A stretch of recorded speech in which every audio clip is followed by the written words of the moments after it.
අපරාධ නඩු විධාන සංග්‍රහයේ විශේෂ විධිවිධාන පනත නමින් පනතක් ඉදිරිපත් කරලා තිබෙනවා පාර්ලිමේන්තුවට. මේ පනත ඔක්තෝබර් මාසයේ 24 වෙනිදා විවාදයට ගැනීමට නියමිතව තිබෙනවා.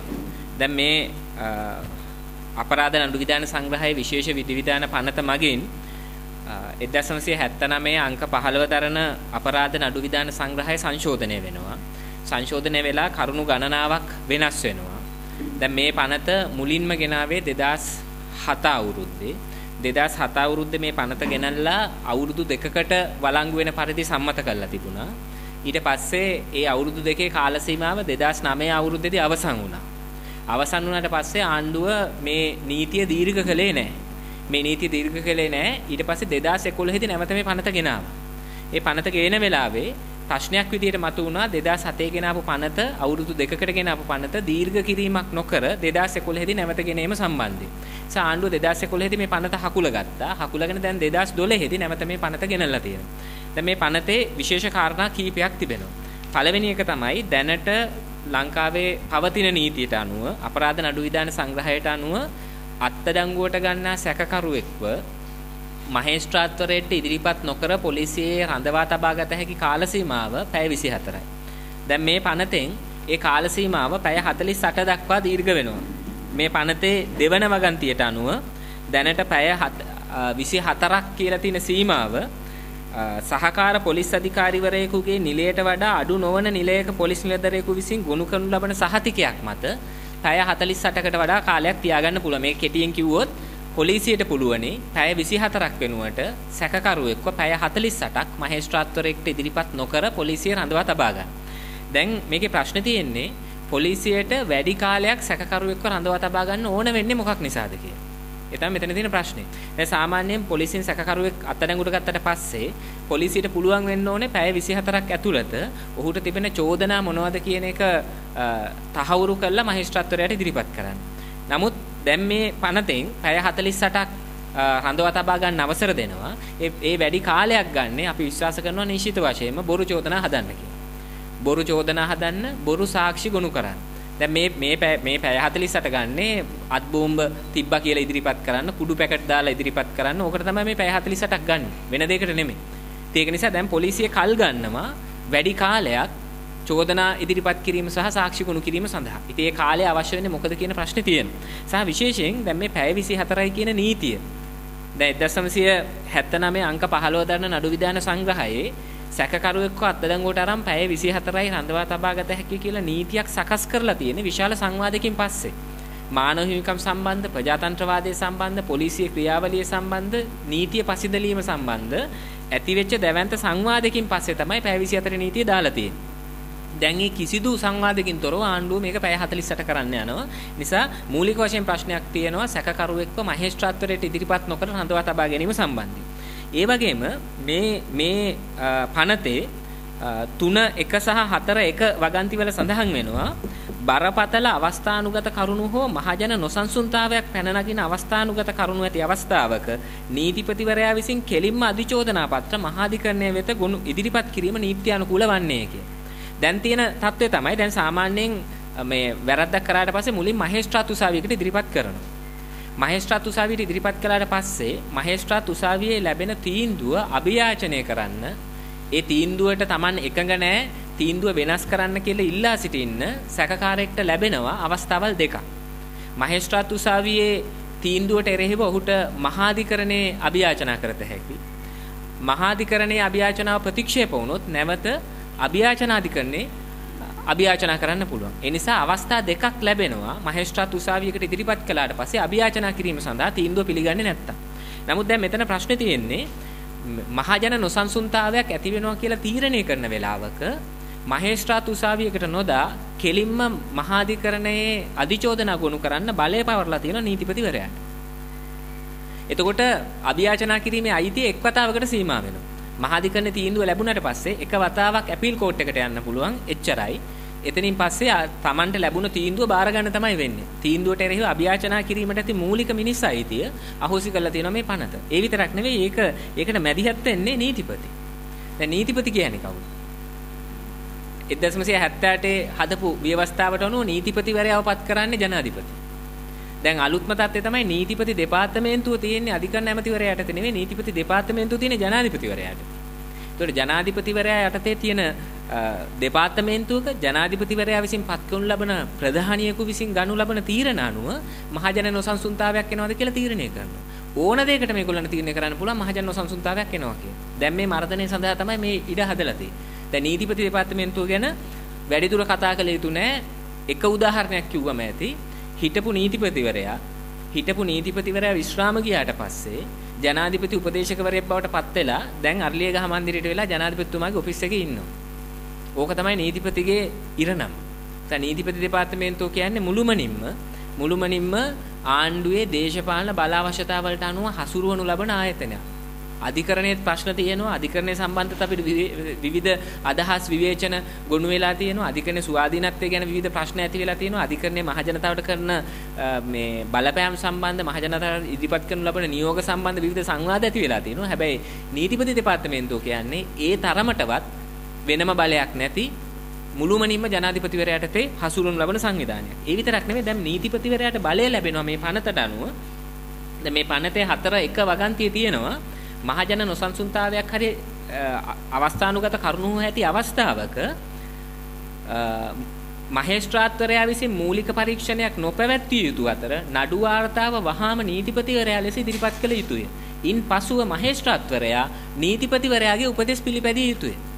එහෙම තමයි පනතේ තියෙන්නේ. දැන් මේ පනතට අනුව නීතිපතිවරයාට තීරණය කරන්න පුළුවන් මහජන නොසන්සුන්තාවයක් වෙනවද නැද්ද කියලා. මොකක් වුණත් නීතිපතිවරයාට කියන්න පුළුවන්. දැන් අපි මේ ඉස්සරහ හන්දියට ගිහිල්ලා හුවක් කිව්වත් නීතිපතිවරයාට කියන්න පුළුවන් මේකෙන් මහජන කැළඹීමක් ඇති වෙනවා. ඊට පස්සේ නීතිපතිවරයා ඊට පස්සේ අධිකරණයට බලයක් නැහැ. එතනින් පස්සේ නීතිපතිවරයා එක තීරණය කරාට පස්සේ මහේස්ත්‍රාත්වරයා වැඩ කරන්න ඕනේ නීතිපති කියන විදිහට. දැන් පනතේ තියෙන විදිහට මහේස්ත්‍රාත්වරයා නීතිපතිවරයාගේ උපදෙස් පිළිපැදිය යුතුයි. ඒ විතරක් නෙවෙයි මේකේ තුන්වෙනි වගන්තිය තියෙනවා. ඒ වෙනකොටත් මහේස්ත්‍රාත්වරයා මූලික පරීක්ෂණයක් කරමින් හිටියානම් නීතිපතිවරයා කිව්වට පස්සේ පරීක්ෂණත් නවත්තන්න ඕනේ. එවැනි අවස්ථාවක මහේස්ත්‍රාත්වරයා මූලික පරීක්ෂණ වහාම නැවැත්විය යුතු අතර පරීක්ෂණ වාර්තා නීතිපතිවරයා වෙත ඉදිරිපත් කළ යුතු අතර ඉන්පසු නීතිපතිවරයාගේ උපදෙස් පිළිපැදිය යුතුයි. ඒ නිසා මහේස්ත්‍රාත් පරීක්ෂණත් නැහැ නීතිපති තමයි ඔක්කොම පරීක්ෂණ කරන්නේ ඊට පස්සේ. අධිචෝදනා ගොනු කිරීම සඳහා මහාධිකරණය. ඒක ලංකාවේ මෙතෙක් අභියාචනා කිරීම සඳහා අධිකරණයේ ඉදිරියෙන් යුක්තිය පසෙදලීම සඳහා තිබුණ අවමහාර ප්‍රජාතන්ත්‍රවාදී ඉඩකඩ අහිමි කිරීමක් ඒක උදුරා ගැනීමක්. ඒ විතරක් නෙමෙයි මේක විශාල ප්‍රශ්නයක් තියෙනවා. මේකේ තුන ආ වගන්තිය යටතේ මූලික විමර්ශනවල ප්‍රකාශයන් සාක්ෂි ලෙස ලබා ගන්න, සාක්ෂි ලෙස ඉදිරිපත් කරන්න අයිතිය දීලා තියෙනවා. දැන් ප්‍රශ්නේ තියෙන්නේ මෙතෙක් කල සාක්ෂි ලෙස ලබා ගැනුනේ මහේස්ත්‍රාත්වරයෙක් ඉදිරියේ දිවුරුම් ප්‍රකාශයක් මගින් අදාළ සාක්ෂිය දෙන කෙනා සහතික කරනු ලැබූ ප්‍රකාශයක් තමයි සාක්ෂි ලෙස ගත්තේ. ඒකට අපි කවුරු හරි සාක්ෂියක් දෙනවා නම් ඒ සාක්ෂිය අපේ සාක්ෂියක් කියලා දිවුරුම් ප්‍රකාශයක් අත්සන් කරනවා. නමුත් මේකට අනුව එහෙම නොවෙනවා සාක්ෂි ලෙස බාරගෙන ඉන්නේ නැහැ අධිකරණයේදී. නමුත් දැන් මේ පනතට අනුව පොලිසියදී ලබා දෙන කට උත්තරයක් සාක්ෂියක් ලෙස භාවිතා වෙනවා. ඉතින් අපි කවුරුත් දන්නවා පොලිසියදී කට උත්තර ගන්නේ කොහොමද කියලා. මම හිතන්නේ ඒක රහසක් නෑ. කවුරුත් දන්නවා පොලිසියදී කට උත්තර ගන්නේ කොහොමද කියලා. මේ කකුල් දෙකෙන් බාල්ක වලෙල්ලා පොළු වලින් ගහලා මේ ඇඟිලි තලලා ඒව මේව කරලා ගන්න මේ ප්‍රකාශයන් ඒවා ඒ පුද්ගලයාට එරෙහි සාක්ෂි ලෙස උසාවියට ඉදිරිපත් කරන්න පුළුවන්. මේක බරපතල ප්‍රශ්නයක්. කලින් තිබුණේ පොලිසිය ලබා දෙන කට උත්තර සාක්ෂි ලෙස ගණන් ගන්න. ඔහු උසාවියේදී ඒක කියන්න ඕනේ. ඒක තමයි සාක්ෂි ලෙස ලබා ගන්න. දැන් මේකේ ලොකු ප්‍රශ්නයක් හදලා තියෙනවා. පොලිසියදී ලබා දෙන කට උත්තරේ සාක්ෂිය ලෙස ගන්නවා. ඒ විතරක් නෙවෙයි.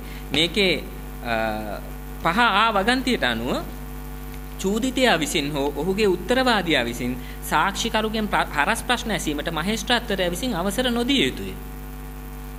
ඒ කියන්නේ මට චෝදනාවක් තියෙනවා නම් මට විරුද්ධව කවුරු හරි ඇවිල්ලා සාක්ෂියක් දුන්නොත් දැන් පවතින නීතිය යටතේ මට හෝ මගේ නීතිඥයාට පුළුවන් හරස් ප්‍රශ්න අහලා ඔප්පු කරන්න ඔහු දෙන්නේ වැරදි සාක්ෂියක් කියලා. දැන් මේ පනතට අනුව හරස් ප්‍රශ්න අහන්න බෑ. චූදිතයාට විරුද්ධව සාක්ෂි දෙන පොලිසිය විසින් ඉදිරිපත් කරන සාක්ෂිකරුවන්ගෙන් චූදිතයාට හෝ ඔහුගේ නීතිඥයන්ට හරස් ප්‍රශ්න අහන්න බෑ. ඒ නිසා ඒ සාක්ෂිය නිවැරදි සාක්ෂියක් කියලා පූර්ව නිශ්චිත තැනක ඉඳලා තමයි මේ කටයුතු කරන්නේ. ඉතින් ඒක නිසා මේකේ බරපතල ප්‍රශ්නයක් තියෙනවා. දැන් මේ තියෙන්නේ අර මේ චෝදනාව සම්පූර්ණ බොරු චෝදනාවක් කරලා ඒ චෝදනාව ඔප්පු කිරීම සඳහා වුණ කරන නීති තමයි මේ පනතෙන් සකස් කරලා තියෙන්නේ. දැන් ඒ විතරක් නෙවෙයි මේ පනතේ 8 වෙනි වගන්තිය තියෙනවා. ඒ 8 වෙනි වගන්තිය තියෙනවා හරි අපූර්ව කාරණයක්. 2009 මැයි 31 වන දිනෙන් ආරම්භව මේ පනත ක්‍රියාත්මක වීම ආරම්භ වන දිනෙන් අවසන් වන කාල සීමාව ඇතුළත කියලා තමයි තියෙන්නේ. 2009 මැයි 31 වෙනිදා මේ පනතේ වැඩ කටයුතු ආරම්භ වෙනවා කියලා තියෙනවා. ඒ සාමාන්‍යයෙන් පනතක් ක්‍රියාත්මක වීම ආරම්භ වෙන්නේ ඒ පනත පාර්ලිමේන්තුවේ සම්මත වූ දිනේ සිට. මේක සම්මත වෙනවා නම් ඔක්තෝබර් මාසේ 24 වෙනිදා 2012 ඔක්තෝබර් 24 සිට තමයි මේ පනත ක්‍රියාත්මක වෙන්නේ. හැබැයි දැන් මේ පනත හදලා තියෙන අතීතයට බලපාන පරිදි. අවුරුදු 3ක් අතීතයට බලපාන පරිදි 2009 මැයි 31 වෙනිදා ඉඳලා මේ පනත බලපැවැත්වෙනවා. ඒ විතරක් නෙමෙයි මේ පනත අවසානයේදී කියනවා ඉහත කී කාල සීමාව තුළ ක්‍රියාත්මක නොවීම නොතක අවස්ථාවෝචිත පරිදි එසේ ක්‍රියාත්මක කරනු ලැබූ හෝ ඉටු කරනු ලැබූ බලතල කාර්ය හෝ කර්තව්‍ය ඉහත කී කාල සීමාව තුළ ඉහත කී පනත ක්‍රියාත්මකව පැවති ලෙස සලකා අවස්ථාවෝචිත පරිදි වළංගු ලෙස ක්‍රියාත්මක කරහු ඉටු කර ඇති ලෙස සැලකිය යුතුය. ඒ කියන්නේ මේ ගෙවිච්ච අවුරුදු 3 ඇතුලේ නීතියට පටහැනිව පොලිසිය කරපු සියලු ක්‍රියා පොලිසිය විසින් අයිතු ලෙස කරනු ලැබූ අත්අඩංගුවට ගැනීම, නීති විරෝධී ලෙස කරනු ලැබූ රඳවා තැබීම්, වද හිංසා කිරීම ඒ සියල්ල නීති අනුකූල බවට පත් වෙනවා මේ පනත සම්මත වීමෙන් පස්සේ. අවුරුදු 3කට කලින් කරපුවා. ඒ සියල්ල නීති අනුකූල බවට පත් වෙනවා. දැන් කියන්නේ 2009න් පස්සේ අතන 2009 යුද්ධය අවසානයේ ඉඳලා මේ ගෙවිච්ච අවුරුදු 3 තමයි වැඩිපුරම පොලිසිය අපරාධ කරේ. ඒ අපරාධ සියල්ල මේකෙන් නීති අනුකූල කරලා තියෙනවා. මේකේ කියන 2009 මැයි 31 සිට අද දක්වා පොලිසිය විසින් නීතියට පටහැනිව කරපු සියලු ක්‍රියාවන් නීති අනුකූලව කරා කියලා මේ පනතෙන් පස්සේ සලකනවා කියන්නේ. දැන් මේක ඊටාම නරක පූර්වාදර්ශයක්. අපි දන්න විදිහට අතීතයට බලපාන පරිදි නීති පැනෙව්වේ මේ ජේ.ආර්. ජයවර්ධන මහත්තයා එයාගේ දේශපාලන විරුද්ධවාදීන්ගෙන් පලිගන්න. ඒ නව ලිබරල් ධනවාදී පළවෙනි ඉනිම ක්‍රියාත්මක කරද්දී දැන් දෙවෙනි ඉනිම ක්‍රියාත්මක කරන්න පටන් ගන්න තියෙනවා මහින්ද රාජපක්ෂ මහත්තයා අතීතයට බලපාන පරිදි මේ නීති සම්මත කළා. මේක ඊටාම නරක පූර්වාදර්ශයක්. අතීතයට බලපාන පරිදි නීති සම්මත කරන්න ඉඩ තැබුවොත් අපේ රටේ ජනතාව, අපේ රටේ මහජන බලවේග, ඔය ජනතා නියෝජිතයෝ කියලා පාර්ලිමේන්තුවේ වාඩි වෙලා ඉන්න අය, ඒගොල්ලෝ ඉඩ දුන්නොත් අතීතයට බලපාන පරිදි නීති සම්මත කරන්න මේ පූර්වාදර්ශය මේක සම්මත වෙන්න ඉඩ දුන්නොත් වෙන ප්‍රශ්නේ තමයි ආණ්ඩුවට පුළුවන් ඕන වෙලාවක තමන්ගේ දේශපාලන විරුද්ධවාදීන්ගේ පලි ගැනීම සඳහා අතීතයට බලපාන පරිදි නීතියක් සම්මත කරලා ඔහුට විරුද්ධව දඬුවම් දෙන්න. නිසා අපේ රටේ පුරවැසියන්ට දැන් ප්‍රශ්නයක් තියෙනවා මේ තියෙන නීතියට අනුව වැඩ කළත් වැඩක් නැහැ දැන්. ඒ ආණ්ඩුව ඉස්සරහට මොන නීති දායිද දන්නේ නැහැනේ අතීතයට බලපාන පරිදි කියලා. ආණ්ඩුව ඉස්සරහට දාන්න ඉන්න නීති මේවා කියලා උපකල්පනය කරලා ඒවට අනුව තමයි දැන් වැඩ කරන්න වෙන්නේ. තියෙන නීතියට වැඩ කළා වැඩක් නැහැ. ආණ්ඩුව ඉස්සරහට මොන නීති දායිද දන්නේ නැහැ. දාලා ඒවා අතීතයට බලපාන පරිදි කියලා මේ නම් කරලා ඔක්කොම අල්ලලා දඬුවම් කරනවා. දැන් ඒක මේ මූලික අයිතියක් උල්ලංඝනය කිරීමක්. ඒ විතරක් නෙමෙයි දැන් පොලිසියට විරුද්ධව මාන හිමිකම් නඩු අතිවිශාල ප්‍රමාණයක් තියෙනවා අධිකරණේ. පැය 24ට වඩා රඳවගෙන තියාගත්තේ ඒවා. නීති විරෝධී ලෙස අත්අඩංගුවට ගත්තේ ඒවා. වද හිංසා කරපුවා, පහර දුන්නේ. ඒවට අදාළ විශාල නඩු ප්‍රමාණයක් අධිකරණේ විභාග වෙමින් පවතිනවා. දැන් 24 වෙනිදා මේ පනත සම්මත වුණාට පස්සේ ඒ නඩු සියල්ල අවලංගු වෙනවා. මොකද මේකෙන් කියනවා පොලිසිය මොනවා හෝ වැරද්දක් කළා තියෙනවා නම් නීති විරෝධී දෙයක් කළා තියෙනවා නම් ඒ සියලු නීති විරෝධී දේවල් නීති අනුකූලයි කියලා සලකනවා. ඒක නිසා දැන් මේකේ ලොකු ප්‍රශ්නයක් තියෙනවා. දේශපාලන පලි ගැනීම සඳහා මර්ධනය සඳහා අපරාධ නීතිය අතීතයට බලපාන පරිදි පනවන්න බෑ කියලා ලංකාවේ නීතියේ තියෙන මූලික විධානයන් කඩ කරමින් දැන් පනත සම්මත කරලා තියෙනවා. ඒක නිසා හරි පැහැදිලි මේ එන්නේ මර්ධනය. දැන් ආණ්ඩුව කියනවා මේක තියෙන්නේ මේ ස්ත්‍රී දූෂණ වලට ආයුධ පාවිච්චි කරනවට මිනිමැරුම් වලට මේක තියෙන්නේ කියලා. හැබැයි මේ උපලේඛනයක් තියෙනවා. උපලේඛනේ වැරදි 15ක් තියෙනවා. ඒ වැරදි 15 තියෙනවා පුපුන් ද්‍රව්‍ය ළඟ තබා ගැනීම වගේ. ඉතින් පුපුන් ද්‍රව්‍ය ළඟ තබා ගැනීම අපි හොඳටම දන්නවා කොහොමද වෙන්නේ කියලා. මේ පොලිසිය තමයි කියන්නේ ඔය අහුවෙන කට්ටිය පුපුන් ද්‍රව්‍ය ළඟ තබා ගත්තා කියලා. පොලිසිය ගිහිල්ලා ඒව දානවා. ඊට පස්සේ පුපුන් ද්‍රව්‍ය පෙන්වන්න යද්දී ආයුධ පෙන්වන්න යද්දී මේ පොලිසියත් එක්ක වෙඩි හුවමාරු කරලා මැරිච්ච අය මං හිතන්නේ ලංකාවේ 100 ගාණක් ඉන්නවා. චිකාගෝ නුවර වගේ.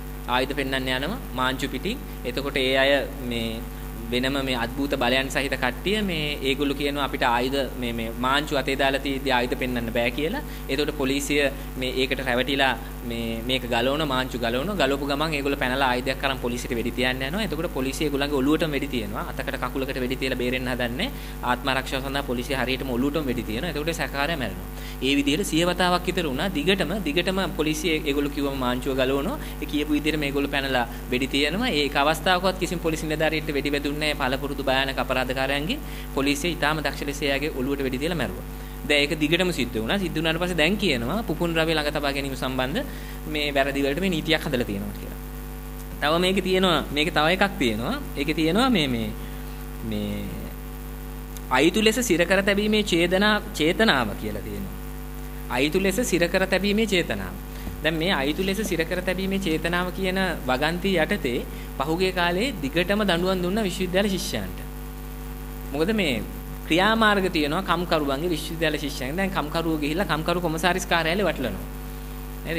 ඒගොල්ලෝ දැන් ශිෂ්‍යයන්ගේ ගොඩක් තිබුණා විශ්වවිද්‍යාල ශිෂ්‍ය උපකුලපතිතුමාගේ කාර්යාලේ වටලනවා මේ රජරට විශ්වවිද්‍යාල ජයවර්ධනපුර විශ්වවිද්‍යාල යන නඩු ඒවා. ඒගොල්ලෝ තමන්ගේ ඉල්ලීම් දෙන්න කියලා කාර්යාලේ වටලනවා. එතකොට ගන්නවා එකක් මේ අයිතු ලෙස සිර කර තැබීමේ චෝදනාවක් මේ චේතනාවක් තිබ්බා කියලා.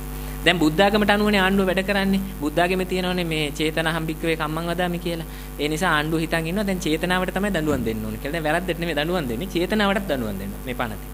එතකොට අයිතු ලෙස සිර කර තැබීමේ කාගේ හරි ගමනාගමනයේ වැළැක්වීමේ චේතනාවක් තිබ්බා. ඉතින් අපි පිටකොටුවේ උද්ඝෝෂණයක් කරන වෙලාවක පාර බ්ලොක් වුණොත් එහෙම ඒකටත් පොලිසියට කියන්න පුළුවන් මේ බස් වල යන මගීන් අයිතු ලෙස සිර කර තැබීමේ චේතනාවක් මෙතන තිබ්බා කියලා. දැන් මේ කෙලින්ම උද්ඝෝෂණ වලට මේ බැහැලා තියෙන එකට කම්කරුවන්ගේ, ගොවියන්ගේ, දීවරයන්ගේ, ශිෂ්‍යයන්ගේ උද්ඝෝෂණ වලට තමයි මේ වගන්ති දාලා තියෙන්නේ. ඒ නිසා මේ මර්ධනය එන්නේ. ඉතින් ප්‍රශ්නේ තියෙන්නේ දැන් මේ මර්ධනයට විරුද්ධව ගොඩක් කට්ටිය කතා කරන්න පටන් ගන්න තියෙනවා. දැන් ඔය විදායක ජනාධිපති ධූරය අහෝසි කරන්න එහෙම කියලා දැන් අපි දැක්කා ඔය ෆොන්සේකා මහත්තයා එහෙම ගොඩක් කට්ටිය කතා කරනවා. ප්‍රශ්නේ තියෙන්නේ විදායක ජනාධිපති ක්‍රමය හරි මේ එනම් මර්ධන අනපනත් හරි ත්‍රස්තවාදයේ මර්ධනය කිරීමේ පනත හරි මේ හැම එකක්ම රෝග ලක්ෂණ මිසක රෝගේ නෙමෙයි. රෝගය තමයි මේ ගරා වැටෙමින් බිඳ වැටෙමින් දවසින් දවස පරිහානියටපත් වෙමින් යන නව ලිබරල් ධනවාදී ආර්ථික සමාජ ක්‍රමය.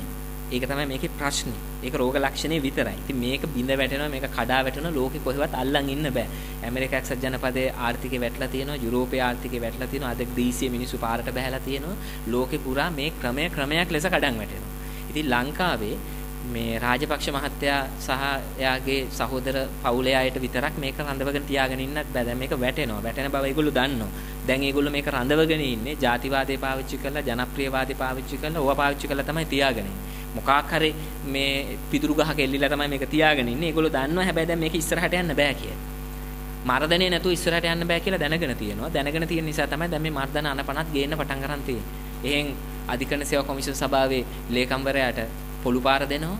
තව පැත්තකින් වෛද්‍ය සභාවේ නියෝජිතයෝ විරුද්ධ වුණාට පස්සේ වෛද්‍ය ලලන්ත රණසිංහ වගේ කට්ටිය විරුද්ධ වුණාට පස්සේ පෞද්ගලික වෛද්‍ය විද්‍යාලයට ඔහුගේ නිවසට බෝම්බ ගහනවා. දැන් නිවසට බෝම්බ ගහලා කියනවා බෝම්බ යාම ගහගත්තා කියලා. ජනප්‍රිය වීම සඳහා යාම බෝම්බ ගහගත්තා කියලා. ඉතින් යා ඇත්තටම ලංකාවේ ජනප්‍රිය වෛද්‍යවරයෙක් මම හිතන්නේ යාට ලෙඩු ගෙන්න ගන්න බෑ ගෙදරට බෝම්බ ගහගෙන. සාමාන්‍ය වෛද්‍යවරු ජනප්‍රිය වෙන්නේ තමන් ගාවට රෝගීන් ගෙන්න ගන්නනේ. රෝගීන් එන්නේ නැහැනේ බෝම්බ ගහන ගෙවල් වලට.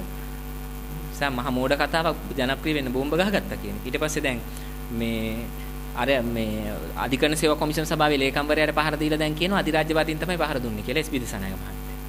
දැන් අධිරාජ්‍යවාදීන් ඉන්නවා පොළු අරගෙන ගල් කිස්ස හන්දියේ මේ එන කට්ටියට ගහන්න.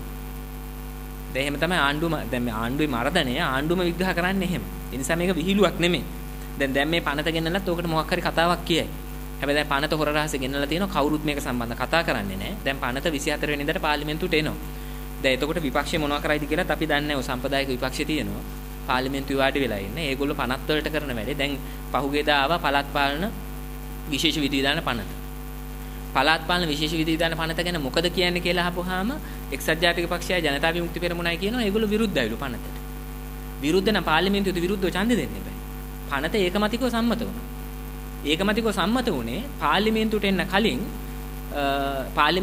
කලින් පක්ෂ නායක රැස්වීමේදී මේගොල්ලෝ එකඟතාවයකට ඇවිල්ලා එක්සත් ජාතික පක්ෂයයි ජනතා විමුක්ති පෙරමුණයි ආණ්ඩුවේ පක්ෂයයි එකඟතාවයකට ඇවිල්ලා පස්සේ සංශෝධන කරන්නම් කියලා පනත ගේමු කියලා. දැන් ඒගොල්ලෝ සංශෝධන දෙකක් යෝජනා කරනවා විපක්ෂේ. අර එක අපේක්ෂකයෙක්ට රුපියල් 5000ක් අපතම්පත් කිරීම වෙනුවට 2500 කරන්න. ඊට පස්සේ අර සමානුපාතික නියෝජනයේ 130 කියන එක 140 කරන්න කියලා සංශෝධන දෙකක් ඉල්ලනවා. ඒ සංශෝධන නොකරම ආණ්ඩුව පනත දැම්මා. දාපු වෙලාවේ ඒගොල්ලෝ විරුද්ධ නොවි ඔක්කොමලා එකඟ වුණා. එකඟුනේ වාචික එකඟතාවයකට. පක්ෂ නායක රැස්වීමේදී ආණ්ඩුව කියලා තියෙනවා මේ හරි අපි පස්සේ සංශෝධන ඉස්සෙල්ලා පනත සම්මත කරගන්න උදව් කරන්නේ ඊට පස්සේ සංශෝධන දාන්නම් කියලා. අර දැන් සාමාන්‍ය පෙළ විභාගේ ගණිත විෂය එහෙම අසමත් වෙන අය පස්සේ දෙන්නම් කියලා මේ උසස් පෙළ කරනවා. පස්සේ දෙන්නම් කියලා උසස් පෙළ කරපුවාම පස්සේ දෙන්න බැරි වුණොත් එහෙම උසස් පෙළ පන්තියෙන් අයින් කරනවා. ඒ නිසා පාසල් වලදී ඒක කරන එක හරි. පස්සේ ගණන් දෙන්නම් කියලා විභාග කරන එක හරි. පාර්ලිමේන්තුවේදී ඔය වැඩේ හරියන්නේ නැහැ. දැන් සංශෝධන පස්සේ දෙන්නම් කියලා ආණ්ඩුව පනත සම්මත කළා. දැන් අර උසස් පෙළ පන්තියෙන් අයින් කරනවා වගේ පනත අයින් කරන්න බෑ. පනත බලරහිත කරන්න බෑ සංශෝධන නොකළොත් එහෙම. දැන් මේ විධායක ජනාධිපතිකමේ අහෝසි කරන්නම් කියලා ලියුමක් දීලා ඒ ලියුම තුට්ටුවකටවත් ගණන් ගන්න නැතුව අවුරුදු 15ක් මේ ලැජ්ජ නැතුව ජනාධිපති පුටුවේ වාඩි වෙලා හිටපු ජනාධිපතිවරියක් හිටපු රටක ලියුමක් දීලා ඒ ලියුම අවුරුදු 15ක් 16ක් ඒ ලියුම පෙන්න බොරු කී හිටපු රටක දැන් මේ වාචික එකඟතාවයක් මත නිකන් කියපු එකක් මත එකඟ වෙලා තියෙනවා. දැන් විපක්ෂය අත උස්සන. ඉතින් මේ පනතටත් ඔහොම අත උස්සයිද දන්නේ නැහැ. පස්සේ මේක අහිංසක කරන්නම්, පස්සේ වගන්තියක් අයින් කරන්නම් කියලා ආණ්ඩුව කියලා මේකටත් එකඟ වෙයිද දන්නේ. දැන් ඒ නිසා පාර්ලිමේන්තුවේ විපක්ෂය හැසිරෙන්නේ එහෙම. නිසා බරපතල ප්‍රශ්නයක් තියෙනවා. ආණ්ඩුව දැන් මේ හදන්න යන්නේ ගැරිසන් සමාජයක් හදන්නේ. කියන්නේ බැරැක්ක සමාජයක් හදන්න යන්නේ. හමුදා බැරැක්ක සමාජයක්. දැන් මේ පනත ගේන්නේ ඒකට මේ බය කරන්න ගේන්නේ. මේකේ දෙපැත්තක් තියෙනවා. එක පැත්තකින් ආණ්ඩුව ජනතාවට බයයි. බය නිසා තමයි මේ වගේ ඉන්නේ. බය නැත්තම් මොකටද පැය 48ක් තියාගෙන? බය නැත්තම් ඇයි මහේස්ත්‍රාත් පරීක්ෂණයකට විරුද්ධ වෙන්නේ? බය නැත්තම් ඇයි සාක්ෂිකරුගෙන් හරස් ප්‍රශ්න අහනවට විරුද්ධ වෙන්නේ? බයයි. ජනතාවට බයයි. ඒ නිසා තමයි මේ පනත් ගේන්නේ. අනිත් පැත්තෙන් ඒගොල්ලෝ හිතනවා මේ වගේ නැල්ල අපිව බය කරන්න. සටන් කරන කම්කරුවන්, ගොවියන්ව, දීවරයන්ව, ශිෂ්‍යයන්ව බය කරන්න හිතනවා. ඉතින් බය මත පදනම් වෙලා තමයි මේ පනත් ගේන්නේ. මේ ප්‍රශ්නේ තියෙන්නේ ඒගොල්ලෝ හිතනවා මේක බැරැක්ක සමාජයක් හදන්න. දැන් විදුහල්පතිවරුන්ව නම් කරලා දෙනවා කර්නල්ලා කියලා. කර්නල් තනතුරු දීලා විදුහල්පතිවරුන්ට. හෙට අනිද්දාට ශිෂ්‍ය නායකයන්ට දෙයිද නැහැ කෝප්‍රල්, ලාන්ස් කෝප්‍රල් වගේ තනතුරු. දැන් ඒ දීලා තියෙන්නේ මොකටද? පාසල් ඇතුලේ හමුදා සංස්කෘතියක් හදන්න. ප්‍රශ්න අහන එක, ප්‍රශ්න කරන එක, නිර්මාණශීලීත්වය ඒවා ශිෂ්‍යයෙක්ගේ තියෙන්න ඕන ලක්ෂණ.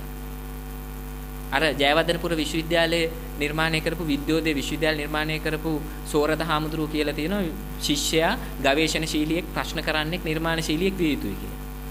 එතකොට දැන් මේ හදන්න යන්නේ ඉස්කෝලේ ඒව කරන්නේ නැති ශිෂ්‍යෙක්. කර්නල් කෙනෙක් ඉන්නවා. කර්නල්ට සැලියුට් ගහන ශිෂ්‍යෙක් නෙමෙයි හදන්නේ. විදුහල්පතිවරයෙක් සහ ශිෂ්‍යෙක් නෙමෙයි. කර්නල්ට සැලියුට් ගහන සොල්දාදුවෙක්. එහෙම තමයි ඉස්කෝලේ හදන්න යන්නේ එහෙම කෙනෙක්. එතකොට නැති වෙන්නේ උද්ඝෝෂණ විතරක් නෙවෙයි. ආණ්ඩුව හිතන් ඉන්න ඉස්කෝලවල උද්ඝෝෂණ නවත්තන්න තියෙන ක්‍රමය තමයි මුළු පාසල් ඔක්කොම බැරැක්ක බවට පත් කරලා පාසල් ශිෂ්‍යෝ සොල්දාදුව බවට පත් කරලා විදුහල්පතිවරු කර්නල්ලා බවට පත් කරන එක. ඕක තමයි මේ උද්ඝෝෂණ නැති කරන ක්‍රමය කියලා. අපි කියනවා නැති වෙන්නේ උද්ඝෝෂණ විතරක් නෙවෙයි අධ්‍යාපනෙත් නැති වෙනවා. මෙතනින් හැව කිසි ශේත්‍රයක සංවර්ධනයක් වෙන්න ඔය වගේ ළමයි නම් හදන්න යන්නේ ඉස්කෝලවල. ඒක නිසා දැන් මේ බැරැක්ක සමාජයක් හදන්න යන්නේ. ඒ බීතිය ඇති කරන්නේ, භීෂණය ඇති කරන්න තමයි මේ පනත් ගේන්නේ. අපි හිතනවා මේක මේ එක ජාතිය දැන් ওই පෙරමුණු අටවනවලු දැන් හෙට අනිද්දා මම දැක්ක පෝස්ටර් ගහලා තියෙනවා අර පෙරමුණ මේ පෙරමුණ අටවනවා කියලා. දැන් ඔය එක අවස්ථාවාදී දේශපාලන පක්ෂයි පරාජික වෙච්ච දේශපාලඥයෝයි මොකක්වත් ප්‍රතිපත්තිමය පදනමක් නැති එක ව්‍යාපාරයි එකතු වෙලා පෙරමුණු හදලා මේ ප්‍රශ්නේ निराකරණය කරන්න බෑ.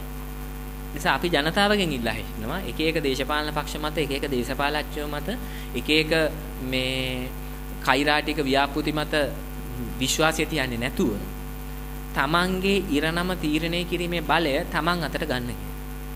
ඒ නිසා මේ පනත සම්බන්ධයෙන් අපි ජනතාවගෙන් ඉල්ලා හිටිනවා. අපි පාර්ලිමේන්තු මන්ත්‍රීවරුන්ගෙන් කිසි දෙයක් ඉල්ලා හිටින්නේ නැහැ. අපි දන්නවා කේ වාඩි වෙලා ඉන්නාගේ හැටි.